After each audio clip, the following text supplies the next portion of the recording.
Hello students, कैसे हैं आप सब। आज हम the rise of nationalism in Europe के पाँचवें भाग को पढ़ेंगे। इस भाग में हम द एज ऑफ रिवॉल्यूशंस से शुरू करते हैं और ये जो एज ऑफ रिवॉल्यूशन है वो 1830 से 1848 के बीच के घटनाओं को समाहित करता है। शुरू करते हैं हम लोग सबसे पहले जब जैसे जैसे रूढ़िवादी ताकतें अपनी ताकतों को बढ़ाता है, अपनी शक्तियों को बढ़ाता है, वैसे वैसे ही लिबरलिज्म और नेशनलिज्म जो ताकतें थी वो भी एसोसिएट होती हैं और यूरोप के बहुत सारे भागों में रिवॉल्यूशन लेके आती हैं। तो वैसे कौन से भाग थे जहां रिवॉल्यूशन आता है, तो वो था इटली का क्षेत्र, जर्मनी का क्षेत्र, ऑटोमन एम्पायर का क्षेत्र, आयरलैंड का क्षेत्र और पोलैंड का क्षेत्र। इन सभी जगहों पे जो है रिवॉल्यूशंस शुरू हो जाते हैं और इस रिवॉल्यूशन का जो झंडा है वो उठाता है मिडिल क्लास। इस मिडिल क्लास में प्रोफेसर्स, स्कूल टीचर्स, क्लर्क और जो है उद्योग व्यापार जगत के लोग शामिल होते हैं। देखते हैं हम लोग जुलाई 1830 में फ्रांस और बेल्जियम में कुछ घटनाएं घटती हैं। समझने का प्रयास करते हैं वो कौन सी घटनाएं थी। आपको पिछले वीडियो में आपने पढ़ा था वियना कांग्रेस के बारे में। यह 1815 में होता है वियना में। इस वियना कांग्रेस में फ्रांस में नेपोलियन को हराने के बाद जो है फिर से बॉर्बन डायनेस्टी को इस्टेब्लिश किया जाता है, रिस्टोर किया जाता है। ठीक है। और जब ये जुलाई 1830 में क्या होता है कि लिबरल रिवोल्यूशनरीज जो क्या है वो इस बर्बन डायनेस्टी को फिर से मतलब उसको क्या करते हैं, ओवरथ्रोन कर देते हैं, हटा देते हैं।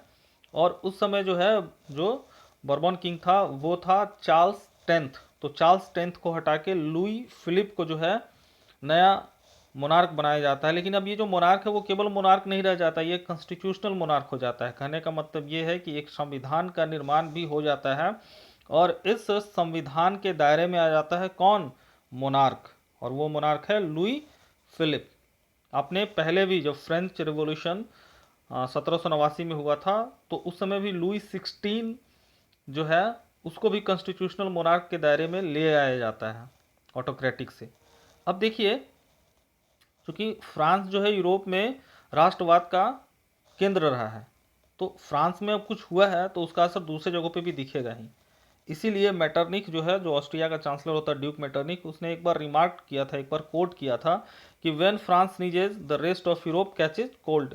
इसका मतलब हुआ है कि फ्रांस जब छींकता है तो बाकी यूरोप को सर्दी जुकाम हो जाता है। तो भाई यूरोप तो अब भाई तो फ्रांस तो छींक चुका है तो यूरोप को क्या होगा, सर्दी जुकाम होगा। और इस सर्दी जुकाम का क्या असर दिखा कि बेल्जियम जो है broke away from the United Kingdom of Netherland. पिछले वीडियो में हमने पढ़ा था कि वियना कांग्रेस के बाद जो है फ्रांस के उत्तरी सीमा से एक इंडिपेंडेंट स्टेट बनाया जाता है, यूनाइटेड किंगडम ऑफ नीदरलैंड। अब जो है यूनाइटेड किंगडम ऑफ नीदरलैंड में ही समाहित होता है बेल्जियम।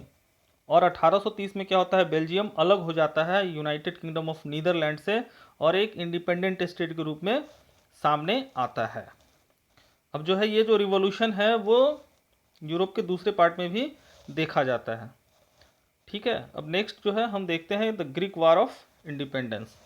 ये एक इम्पॉर्टेंट टॉपिक है, एग्ज़ाम में प्रायः पूछा जाता है।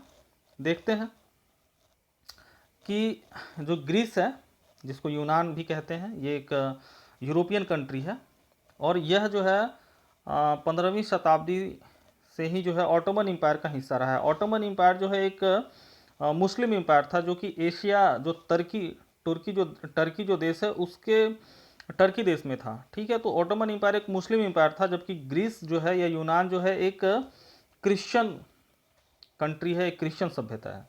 तो यहाँ पे क्या होता है कि ग्रीस के आज़ादी के लिए जो लड़ाई है वो 1821 में शुरू हो जाता है, क्योंकि धर्म के आधार पे दोनों अलग अलग हैं और दोनों का क्षेत्र जो है लगभग एक है, मतलब सटा हुआ है। अब देखते हैं क्या होता है कि जो ग्रीक वार ऑफ इंडिपेंडेंस है इसको सपोर्ट मिलता है वेस्टर्न यूरोपियन कंट्री से। वेस्टर्न यूरोपियन कंट्री जो है, यूरोप की कंट्री चाहते थे कि ग्रीस जो है वो ऑटोमन एम्पायर से आज़ाद हो जाए। क्यों ऐसा चाहते थे? चूँकि जो पोएट्स या आर्टिस्ट थे वो ग्रीस को क्या मानते थे, cradle of European civilization, European civilization का पालना। पालना क्या होता है, जहाँ बच्चा पलता है। ठीक है, तो यूनान को भी जो है यूरोपियन सिविलाइजेशन का पालना माना जाता था, तो बहुत ज़रूरी था इसको मुस्लिम एम्पायर से आज़ाद करवाना। तो ये जो है वहाँ के पोएट और आर्टिस्ट क्या करते हैं, लोगों को मोबिलाइज करना शुरू करते हैं। क्यों? क्योंकि ग्रीस को आज़ाद करवाया जा सके। ठीक है, अब यहाँ पे क्या होता है कि इस ग्रीस को इंडिपेंडेंट करवाने के लिए एक famous English poet Lord Byron कहाँ आता है, ग्रीस में आता है। उसने बहुत सारे मतलब उसने फंड इकट्ठा किया और इस आज़ादी के लड़ाई में भी भाग लिया, आज़ादी के लड़ाई में भी भाग लिया, और वहीं 1824 में उसकी मृत्यु हो जाती है।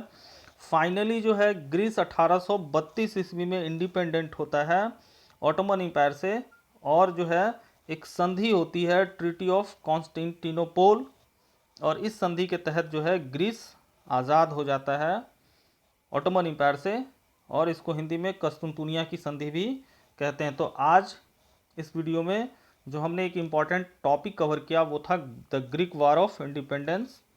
इस क्वेश्चन को आप ढंग से पढ़ेंगे, चूँकि एग्ज़ाम में आता है यह प्रायः।